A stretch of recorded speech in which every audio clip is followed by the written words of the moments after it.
24th of 2019. Apologies, it's been a while. I've been out of town, so I haven't been able to do a video, but today I want to talk about some changes in blockchain regulations, specifically the Token Taxonomy Act, and how that is going to affect your guys' taxes. How is that going to affect regulations? How is that going to affect the entire crypto space in general if it gets passed and if it goes through? Again, this is not legal advice in any type of way. This is just my opinion. This is just some educational material that I think will be very helpful for you, and I think you should definitely take it to your CPA, to your accountant, and talk over it with them as well, and come up with your own crypto tax strategy if this is to go through. So let's go ahead and just jump into it. Shouldn't take too long, but the Token Taxonomy Act is primarily based around the amendment of Section 1031, where they want to make virtual currency to be exchanged as real property, like-kind property, which would defer any taxable event that you might have in that situation. So under current definition of cryptocurrency, Bitcoin, Ethereum, they're classified as property. Everything else is still up in the air in terms of whether or not it's a security. So let's just look at it as property, for example, since that's the only guidance that we've been given for Bitcoin and for Ethereum. Under the current rules, Bitcoin and Ethereum don't qualify for the 1031 exchange. If you take Bitcoin and you exchange it for Ethereum on a exchange like Binance or Bittrex, you're going to generate a taxable event, either a capital gain or a capital loss. What the Token Taxonomy Act wants to do is they want to change this so that it is considered like-kind property. If you exchange your Bitcoin for Ethereum, there won't be a taxable event. That is a pretty big change if that goes through. There are a lot of people that are trying and scrambling to report their crypto gains or their crypto losses, but they've made so many different trades with so many different pairs, it's almost impossible, and it's a nightmare to try and track this stuff, whether you're an individual or a corporation or even a government. So making this change would be very helpful in the innovation of crypto and would open up the space for development a lot more. So this is something that I'm looking forward to them talking about on Capitol Hill, and the government is still currently shut down right now. I don't know when the government's going to be reopened. I don't think any of us do. But once the government is reopened, this should be reintroduced in Congress, and this should be talked about, and it'll be a very, very big talking point, and one of the biggest milestones for blockchain tech and fintech in general in a long time. And this could get amended a million different ways. Things could be added, things could be taken out. But what I also want to add to this is the fact that they're also going back to something that was talked about half a year ago, where they wanted to make the purchase of a product or service with virtual currency tax-free if it was under $600. That obviously didn't go through, but they put it in the Token Taxonomy Act. So essentially, if the Token Taxonomy Act goes through, you would be able to buy a product or service. You could buy coffee, you could buy tickets to a football game, whatever. And as long as it's under $600, you won't have to pay tax on it. It will be it will not generate a taxable event, no tax gain or loss in that situation. In terms of income, that's different, but in terms of capital gain or capital loss, that'll be excluded under $600. Over $600, if it's 600 or 601, then yeah, you have to report that.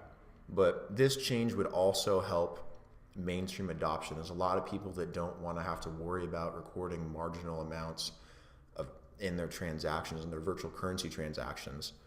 So if this part of it goes through, it's definitely going to help with mass adoption and getting the remittance side of things going and getting people into crypto. They also mentioned that if the Token Taxonomy Act, as it is now, were to go through, it would apply to all virtual currency transactions since January 1st of 2017. And January 1st, 2017 was before everything completely blew up in crypto, and people had all kinds of gains and losses going on. So retroactively going forward from that date, January 1st of 2017, you are going to want to take a look at what you're filing with the IRS.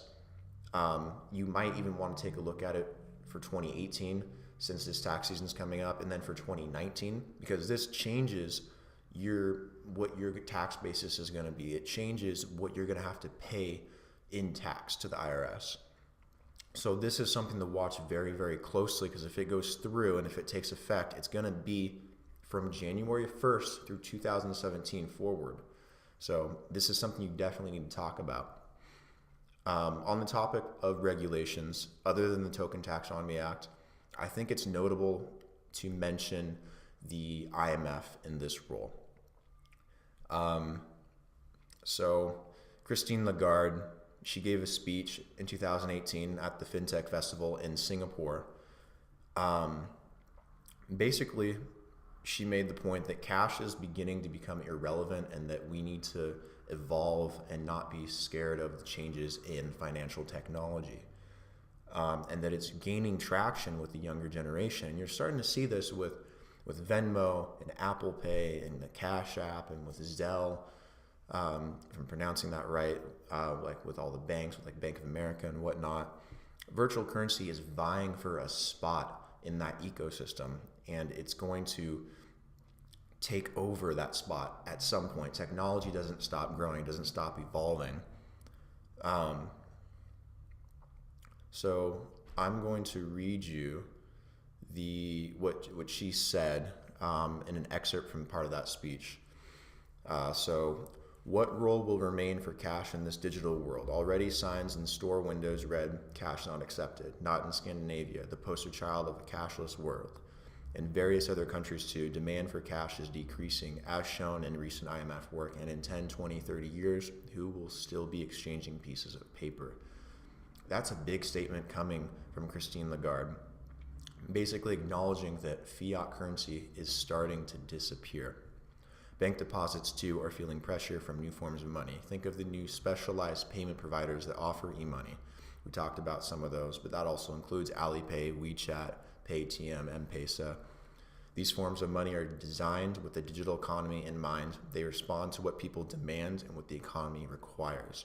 Cryptocurrencies such as Bitcoin, Ethereum, and Ripple, it's important that she mentioned Ripple because Ripple is making ripples in cryptocurrency. Bitcoin, Ethereum, and Ripple are vying for a spot in the cashless world, constantly reinventing themselves in the hope of offering more stable value, quicker, and cheaper settlement. So this is from Christine Lagarde herself on the IMF, and she is very optimistic about the future. And if she is talking like this, then it needs to be taken very, very seriously.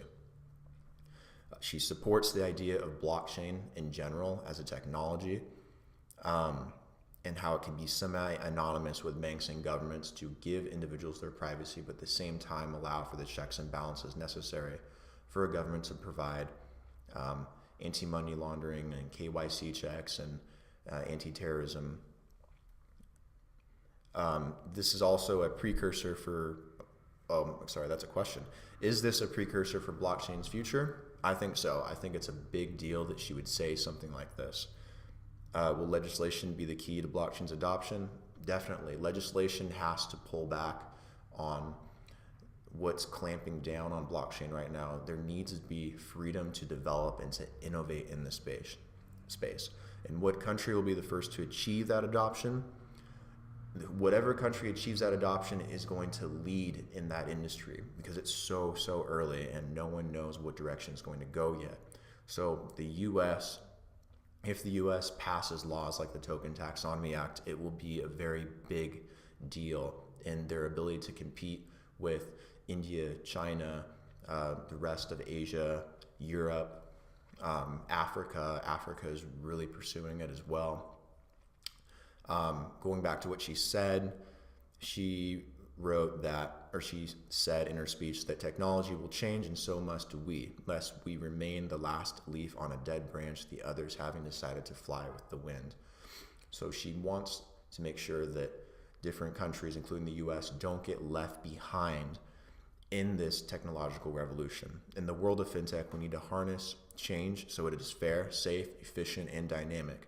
That was the goal of the Bali Fintech Agenda launched by the IMF and the World Bank last October. When the winds of change pick up, what will guide us in our journey? The captain sailing through the Straits of Singapore followed the North Star. And today, tomorrow, I suggest we follow a girl, a young girl, a fearless girl. If you are lucky, you might be able to meet her in person in New York's financial district. She is bold, she is brave, she is confident. She faces forward toward the future with grit and determination. A future she herself is going to shape with eyes wide open, eagerly, steadily. I hear her say, "Let us sail ahead. I am not afraid. I am not afraid." She is very, very bullish on crypto, and she is very optimistic about what blockchain tech can do. So I think that bodes well for regulations going into 2019 and for going into 2020, which is when we'll have the next Bitcoin halving. There's a lot of stuff going on, including Backed, including Brexit and some key events. Presidential elections are coming up. So the IMF is on top of this too. This is not just the Token Taxonomy Act, but people like Christine Lagarde are going to help push this over the edge to get this rolling as an industry. So I'm going to keep that short, and that's it for today. If you enjoyed the video on blockchain regulations, Token Taxonomy Act, and what's happening with the IMF and Christine Lagarde and what she's saying about crypto, please like, comment, and subscribe on YouTube and on any of the other social accounts that I have and that are under BlockHash. If you have any suggestions of future topics or anything to go over in the future, please let me know, and I will definitely jump on that. Again, thank you guys, and I'll see you next time.